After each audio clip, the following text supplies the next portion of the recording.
এয়া মোৰ লগৰজনৰ bike accident হ'ল। এয়া চিভিলত ভৰ্তি কৰোৱা হৈছে আৰু তেওঁক এয়া স্লাইন দিবলৈ লৈছে।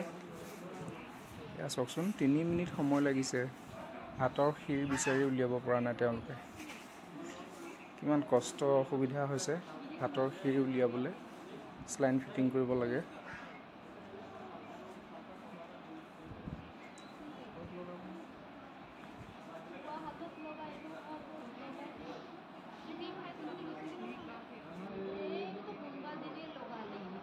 কেতিয়াবা আপোনালোকৰ লগতো এনেকুৱা অসুবিধা সন্মুখীন হয় নেকি বাৰু?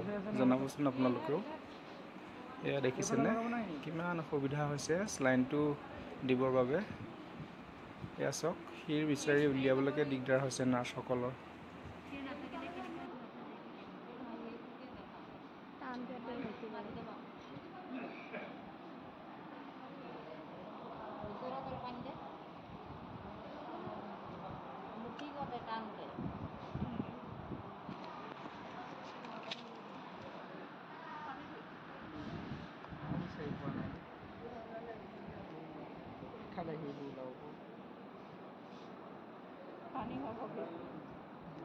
পানী নাখায় নেকি আপুনি? শিৰ চিৰ বিচাৰি পোৱা নাই এতিয়া? ইয়াতহে আহি পোৱা নাই।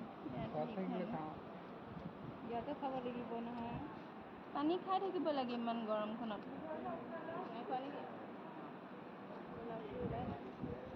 मैं भी क्या करूँ, यहाँ पे अगर नर्स ही नहीं निकलता है।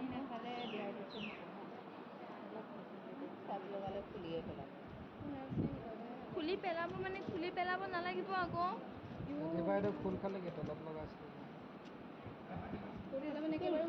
নেদেখাই রে লোরা কি মানুষ তো হির নেদেখায় পানি খাই নাই পানি নাখাই কি খাই দিয়ে চাওকচোন ইমান ধুনীয়াকে হিৰ ওলাই আছে দুটা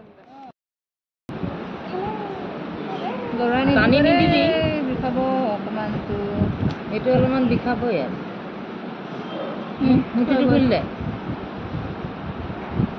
নাই কৈ দে আৰু এবাৰো দিছোঁ যে হ'ল পাৰিছে যে দিবলৈ বেজি क्या जमाना आ गया है।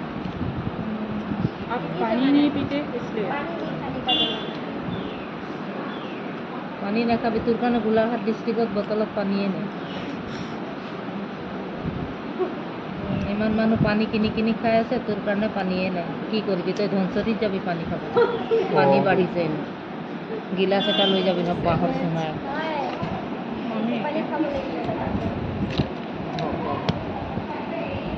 যিমান পানী লয় যিমান পানী খাবি যে চেলাইন ল'বলৈ দৰকাৰ নাই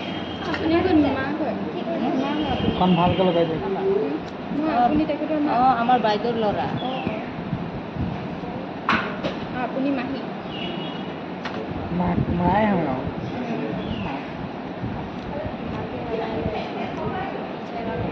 এইটো এনেকুৱা কৰি তাক খুলি পেলাবি দেই তোৰ কিতাপ ন মই তোৰ উল্টা পুল্টা কৰিবি ন মই নামাতো আৰু কাকো কেতিয়া আহিব লগাই দিবলৈ? নলগাই আৰু এইটো আৰু নলগাই এইটো চুটি লৈ